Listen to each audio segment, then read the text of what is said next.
Lee and I recognize that it is such a privilege to receive books from authors themselves and publishers. Sometimes it can feel a little overwhelming if I'm being vulnerable and honest, but these are some of the books that we've pulled out that we are so excited to read that have been sent to us that we would have ended up purchasing ourselves. So let's talk about them. Starting off with the books that were just released, Small Ceremonies by Kyle Edwards looks like a promising read for me. This is a coming of age story that takes place in Winnipeg surrounding a high school ice hockey team. And I just love books that have interconnecting stories, which this one does apparently. So I'm excited to delve into this one. Sounds like it could be good for fans of Beartown, but we'll have to see. After I reviewed The Attic Child by Lola J, she was kind enough to reach out, and I was so humbled by this and asked if I wanted to read her new book, The Manual for Good Wives. I am so excited to read this. I think I'm going to buddy read it with Claude this month. This is a dual timeline historical fiction that looks at the strength and resolve of a woman. And if it's anything like The Attic Child, I am so here for it. I'm very excited to read this one.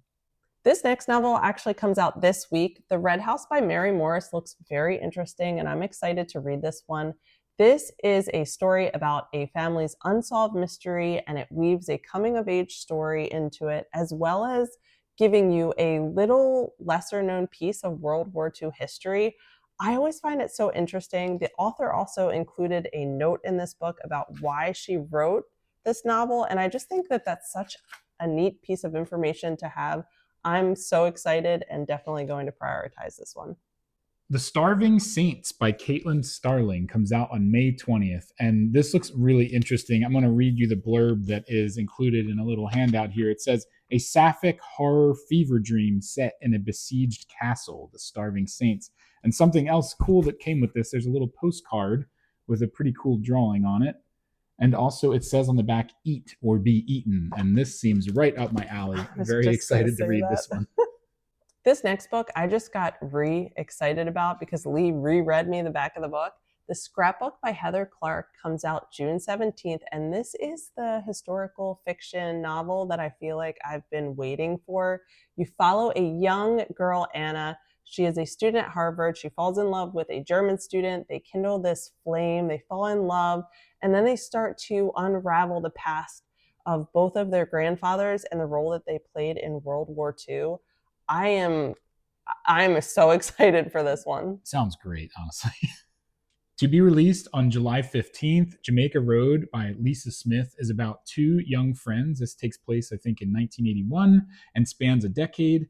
They learn some history between the others and they're entangled, very much like the book that Jen just described. But this has a lot to do with immigration and the standards that our country set for us, I believe. I'm really excited to read this, and it seems pretty pertinent for the time that we're in.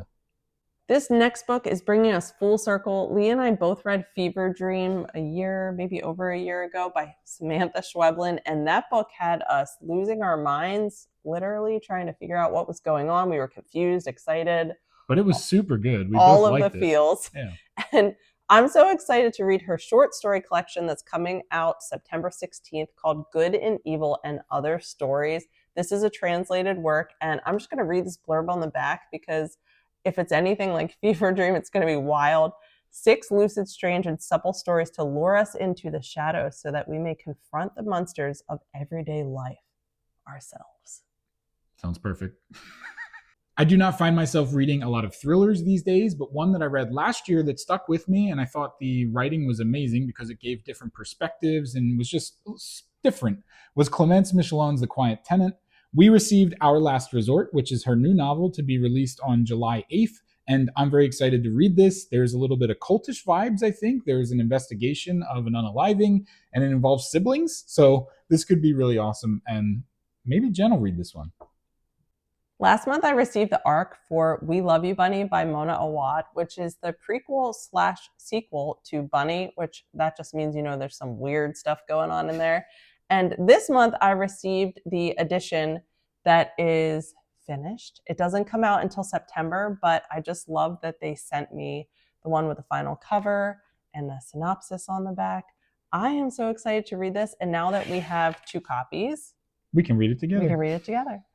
Lee Stein is a creator on this platform that is also an author. She is amazing. I love her content. Jen and I have been following her since we stumbled upon her. She introduced us to Betsy Lerner, who wrote Shred Sisters last year. That was an absolute favorite and top read of mine last year. She herself is writing a new book that comes out on August 26th called If You're Seeing This, It's Meant for You. She also put this endearing note on the front, and it just adds to this whole thing. We are so moved by receiving mail, and especially when it comes with a sticky on it. It just feels real. But I'm going to read you the blurb because this sounds so interesting, and I am going to prioritize this month.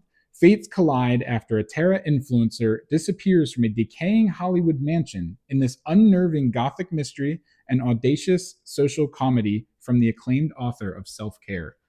I'm here for it. Thank you, Lee. I can't wait to read this. This next book came in a box with some goodies, which is always fun to receive. Notes on Infinity, a novel written by Austin Taylor, comes out in June, and this one sounds super interesting. It's about two Harvard college students that find the cure for aging.